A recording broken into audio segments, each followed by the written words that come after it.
what will actually happen. But some people predict when the resolution hits, we are going to see a restoration in the value of the euro, and if and when that happens, we can presume that the price of gold will also go up.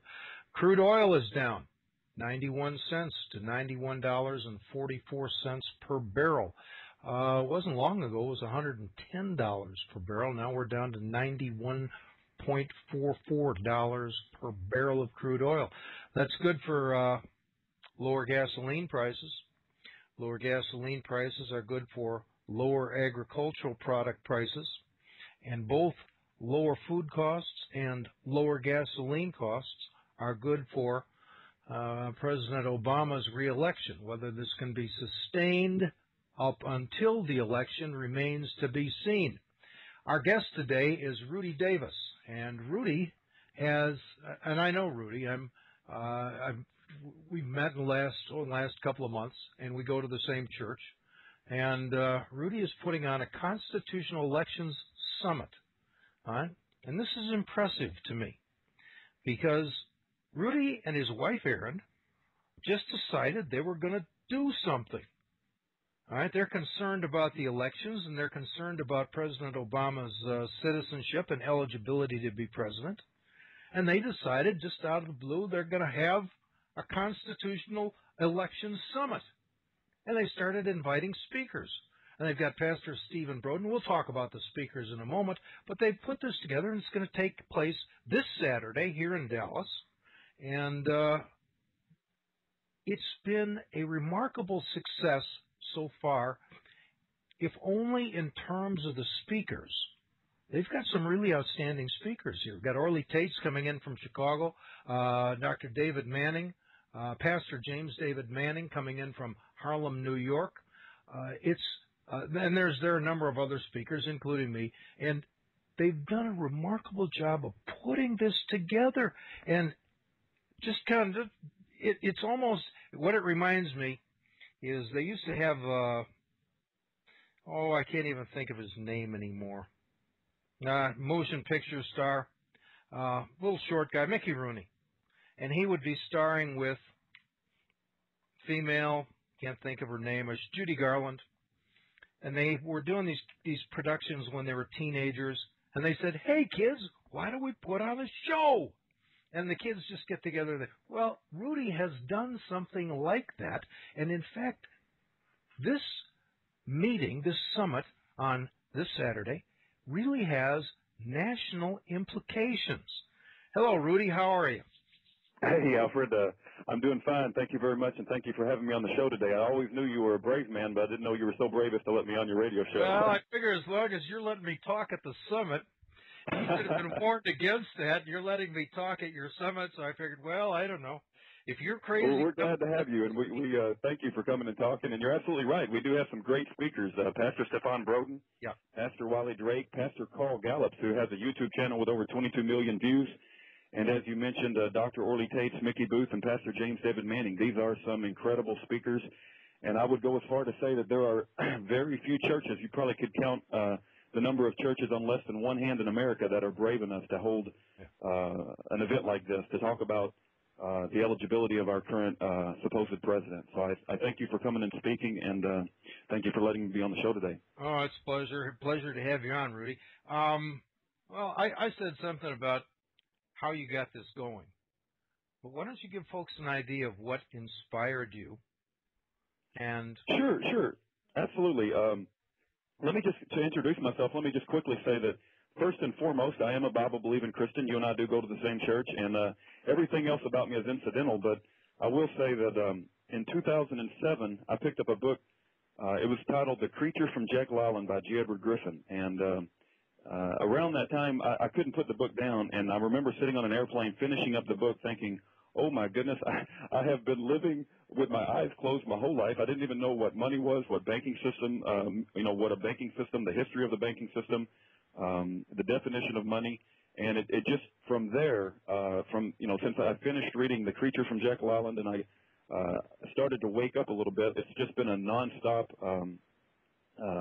journey since then. And, just trying to find out the truth of the world that we live in, how our economy is manipulated, and everything else that goes on. So from there, I went on to an author by the name of Ayn Rand, and I just couldn't put anything. I know that she was an atheist, so I have to keep that in mind. But the books that she wrote also woke me up a great deal. Atlas Shrugged, The Fountainhead.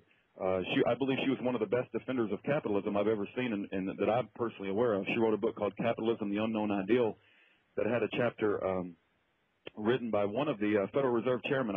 Alan Greenspan, I think, wrote a chapter in there about gold and silver, and he, before he became the Darth Vader that he is now. But I will say that getting on this journey and becoming, I'm not saying that I've got it all figured out today, but I'm a little bit more knowledgeable than I used to be.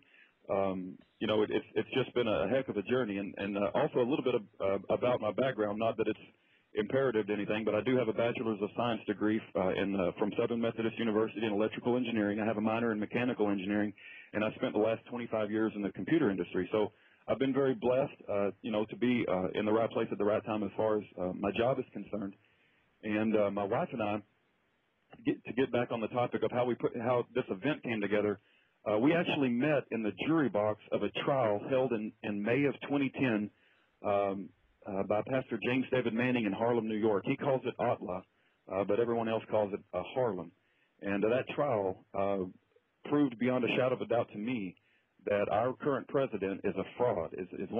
We have one of the biggest constitutional crises that have been going on ever since he supposedly took office back in 2008, and this country has ever seen. And it's hard for people to wrap their minds around that, but it's absolutely true. Pastor James David Manning held that trial. He was convicted of fraud and sedition and treason, as well as Columbia University. And there's transcripts of that trial that are available on Pastor James David Manning's website, atla.org. How do you and spell he'll be Atla? speaking at the event Saturday. Tell the folks how you spell Atla, Rudy.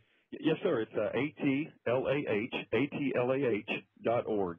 And Pastor James David Manning, to say that he's the most outspoken person on the eligibility of Obama is simply a huge understatement. I mean, Pastor James David Manning he walks the walk, and he talks the talk, and he's out there every day speaking about this issue, and has been since before 2008. And I have a huge amount of respect for the man, especially having visited his church and seeing the righteous members of his church. I mean, it's one thing just to see a YouTube video that Pastor Manning has made, and many of your audience may have seen him because he is so outspoken and does have YouTube popularity. But to visit his church and to see the fruits of his labor and how he's lived in that community and the work that he's done, I just can tell you firsthand that he runs a righteous church and his members are very righteous. And from that trial, we followed the issue very closely, and I became familiar with the Terry Lakin case. And so I also went to the Terry Lakin trial. And Terry Lakin is a 15-year Army physician who asked the questions and for over 2 years tried to pursue through his chain of command because he took an oath to the Constitution, Article 2, Section 1, which says our president must be natural-born citizen. And Terry Lakin wanted, asked some questions about that. And I went to his trial, and they put him in a kangaroo court and sent him to Fort Leavenworth prison for 6 years. It's an atrocious travesty what happened to Terry Lakin, and the fact that we put an Army physician who's devoted 15 years of his life to service to this country in Fort Leavenworth prison. I just couldn't believe what I was seeing in that trial. And one other thing, Alfred, just to consider, and I'm not sure where we want this interview to go, and I definitely want to talk about the event that's coming up May the 26th. But just to quickly say that, Memorial Day is coming up, and this is when we honor all of the fallen, armed, all of the fallen military men, armed services that have served this country, in the past. And these people, gave their lives for the liberty that we enjoy, and we are the recipients. And, Tom Brokaw, I think, wrote a book a while back called The Greatest Generation. And if I had to think about, our generation, and this is a sorry thing for me to say, and I hate to say it, and I'm kind of ashamed to say it, what do we call our generation? I mean, what are we going to be, like the most cowardly generation, the sorriest generation? We have let a Kenyan-born usurper walk right in, take over commander-in-chief of the military, the nuclear codes, help make policy decisions for our country, and he's not even eligible to be president, and we've let people like Bill O'Reilly, Sean Hannity, Rush Limbaugh, people in our mainstream media set the tone for how we should react to that and to try to silence us. And Sheriff Arpaio, thank goodness we still have some brave patriots in this country, but Sheriff Arpaio has recently released a 1-hour press conference which proves to anybody with any reasonable sense of understanding that that birth certificate is a forgery. And then we also have this 16-year from 1991 to I think 2007, his bio, Obama's bio for his books stated that he was born in Kenya, and we have much more evidence beyond that I could literally burn well, we'll yours get off into it. We'll get into it. We're gonna. I'm interested to see if you can talk this fast for the next 40 minutes, because that's how long you're going to be on the program. And I'm curious whether you're going to have enough information here. You're going to get it all. We're going to get the whole thing said here in the next 5 minutes, and I don't know what do we do then. Let me make a couple of comments. You mentioned Ayn Rand. Ayn Rand, Fountainhead, was essentially my Bible back when I was in high school. That's a long time ago, and she is an atheist, and it was the one great flaw. But I always appreciated her work. You talked about fraud and treason by Obama. In terms of the allegation is that he is in fact born in Kenya, and there's a lot of evidence to support this contention. But what is most surprising to me is that the evidence was initially unearthed by an attorney who was closely associated with Bill and Hillary Clinton. Yep. And this was back in spring of 2008. This is before the Democrat primary. All right, it was before the Democrats nominated Obama. It was at a time when Hillary Clinton probably wanted to be president more than anyone who has ever lived. And yet, even though this information was first uncovered by an attorney closely associated with her and Bill, she never said a word about it so far as I know.